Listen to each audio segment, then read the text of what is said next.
Selamat datang kembali buat kalian yang setia dengan cerita Battle Through the Heavens versi novel. Udah tau lah ya, kalau video ini berisi spoiler season yang belum rilis.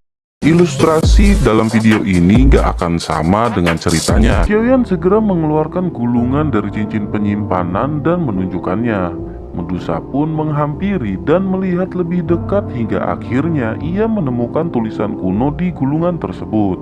Xiaoyan lanjut berkata bahwa ini adalah formula pil tingkat 6, yakni pil pemulihan jiwa. Bahan obat dan hal lain yang diperlukan untuk menyempurnakan pil tidak ada dalam gulungan tersebut.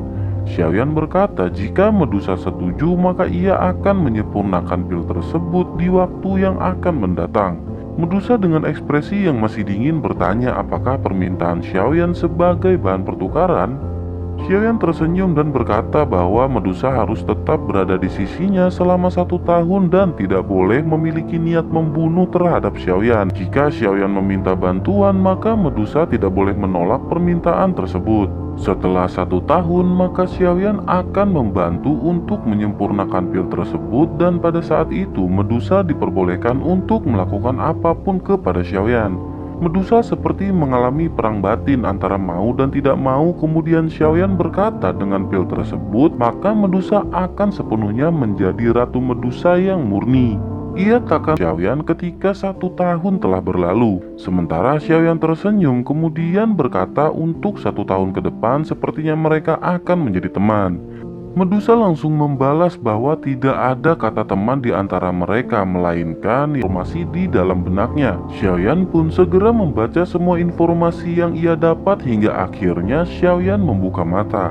Ia berkata bahwa teknik tersebut memang layak disebut teknik tingkat D dengan kesulitan yang tinggi. Seseorang harus membuka 3 jalur ki tertentu untuk dapat mempelajari teknik tersebut. Hal ini lebih sulit dibanding ketika ia mempelajari api membelah tsunami karena tidak membuka jalur ki sama sekali. Xiaoyan merasa kesulitan namun ia tidak menyerah dan mulai mencoba kembali fokus dalam pikirannya. Pikiran Xiaoyan dengan cepat tiba di 3 berdasarkan pengalaman pertama. Xiaoyan pun lanjut memulai membuka jalur ki yang kedua hingga 10 hari lamanya ia pun berhasil. Jalur ki ketiga dan benar saja setelah tepat 1 bulan ia membuka matanya dengan cahaya emas yang terpancar. Setelah itu Xiaoyan pun berdiri dan bersiap. Tangannya membentuk segel aneh kemudian didorong ke depan sambil berteriak Open Mountain Seal.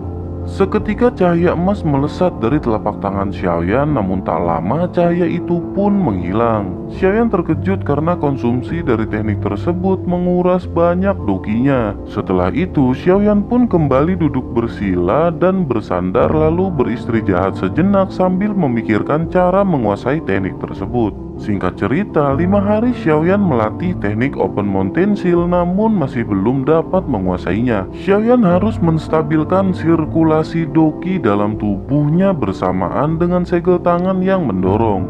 Jika timingnya tidak tepat maka lonjakan cahaya akan segera menghilang setelah keluar seperti yang sebelumnya. Xiaoyan menggelengkan kepala mengingat sulitnya untuk menguasai teknik tersebut.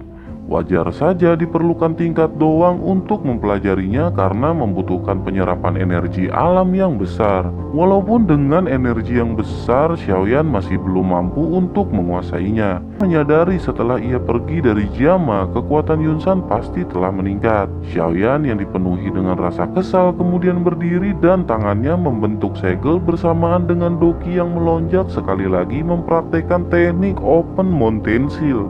Usahanya sedikit mengalami perkembangan setelah perasaannya benar-benar tertekan. Beralih ke kota Feng di wilayah Black Corner Region menyerah. Berita tersebut membuat wilayah Black Corner geger dan menyangka Gerbang Xiao adalah faksi tingkat pertama. Dijelaskan jika sebuah faksi memiliki ahli di tingkat doang maka akan masuk ke faksi tingkat kedua. Sementara jika faksi memiliki ahli di tingkat ke Xiaoyan yang masih berlatih dan berhasil menguasai teknik Open Mountain Seal dengan susah payah. Gunung yang hampir hancur akibat dari penguasaan teknik tersebut membuat Xiaoyan sedikit gembira. Setelah lebih dari 1 bulan akhirnya Xiaoyan berhasil menguasai tahap awal teknik tersebut. Dengan waktu dan kesempatan untuk mempraktekannya di medan pertempuran, maka Xiaoyan akan mencapai penguasaan penuh. Setelah berlatih, Xiaoyan berniat untuk memulihkan Doqi dan tak lama sayap hijau muncul bersamaan dengan suara burung yang terdengar.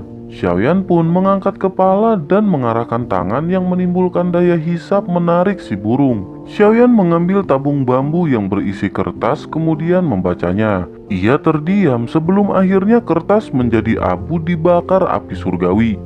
Setelah itu Xiaoyan berbalik dan berteriak memanggil Cailin namun tidak ada reaksi.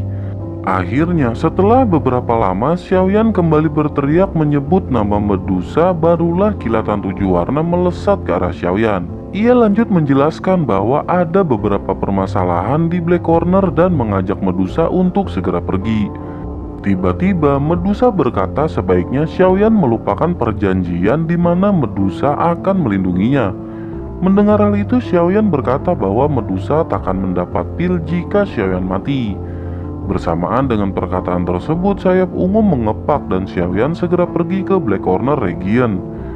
Ia tidak bisa menunda waktu lebih lama mengingat Xiaoli sedang membutuhkan bantuan.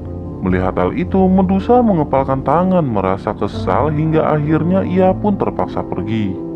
Setengah jam berlalu dan 3 faksi mulai masuk ke tempat di mana gerbang Xiao berkumpul. 3 faksi yang sangat terkenal yakni Sekte Langit Gelap, Gerbang Luosa, dan Geng Singa Liar dengan pemimpin yang berada di tingkat 10 peringkat hitam. Kekuatan mereka tidak lebih lemah daripada Fan Lao yang mati di tangan Xiaoyan.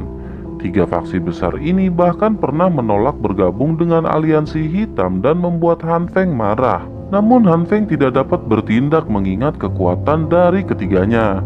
Akhirnya para pemimpin saling berhadapan dengan Xiaoli sebagai pemimpin gerbang Xiao. Salah seorang yang merupakan pemimpin faksi Singa Liar tanpa basa-basi langsung berkata bahwa mereka menunggu jawaban Xiaoli untuk menyerah atau bertempur selama 1 jam. Seorang wanita yang merupakan ketua gerbang Luosa sedikit tersenyum lalu berkata bahwa yang dikatakan ketua sekte Yan memang benar. Seorang pria tua satunya lagi hanya tersenyum sambil memperhatikan ke arah Xiaoli. Ada sekitar 100 orang yang berdiri menyebar di belakang mereka bertiga dengan tatapan dingin. Tatapan Xiaoli pun serius menanggapi perkataan mereka sambil memperhatikan situasi. Ada